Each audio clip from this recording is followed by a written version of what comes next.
হাওড়া ডোমজুর বাঁকড়া এলাকায় একটি চট কারখানায় আজ সকাল 8:15 নাগাদ আগুন লাগে। দমকলে 3টি ইঞ্জিন প্রায় 1 ঘন্টার চেষ্টায় আগুন আয়ত্তে আনে।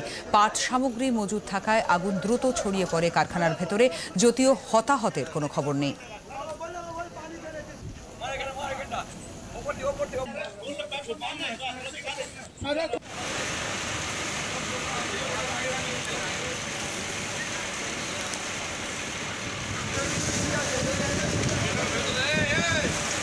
আমাকে বাগড়া ওসি সাহেব ফোন করলেন এই মতো অবস্থায় আলমপুরে, যে স্যার এরকম এই বাগড়ার ঝিলখানাতে একটা জুট মিলে ফায়ার হয়েছে, এই মতো অবস্থা আপনি একটু কাইন্ডলি তাড়াতাড়ি আসুন। এই মতো অবস্থা আমি এসে আমার 3টে গাড়ি দিয়ে আগুনকে কন্ট্রোল করে দিয়েছি। এই মতো অবস্থায় আমার কাজ এখন চলছে, যত সম্ভব আমি তাড়াতাড়ি কাজটাকে কী করে লাগলো সেটা আমি ঠিক বলতে পারবো না। তা আমি এসে দেখলাম যে বিরাট ভয়াবহ আগুন, সেই আগুনকে আমি যে তাড়াতাড়ি কন্ট্রোল করতে পেরেছি, এটাই আমার পক্ষে। না কোনো ক্যাজুয়ালিটি নেই, কোনো কিছু নেই।